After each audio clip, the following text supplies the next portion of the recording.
భద్రకాళీ శరణం మమ. శ్రావణమాసం సకల జనులకు అమితమైన పుణ్యాన్ని ప్రసాదించే మాసం.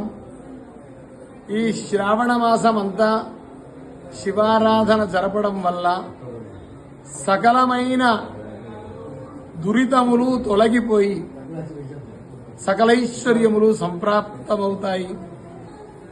జగద్గురువు గీతాచార్యుడు శ్రీకృష్ణ భగవానుడు జన్మించిన మాసం ఇది. శ్రీకృష్ణ జన్మాష్టమి.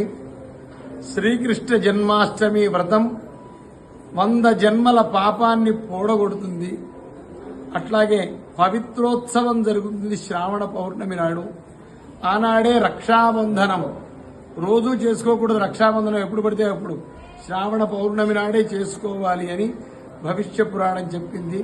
కాబట్టి ఈ శ్రావణ మాసం అంతా వృధాగా సమయాన్ని నష్టపరచకుండా భగవద్ అనుష్ఠానంతో, భగవత్ సేవతో, తపస్సుతో సకలైశ్వర్యాలను సకల జనులు పొందవలసిందిగా ఆ జగన్మాతను ప్రార్థిస్తున్నారు.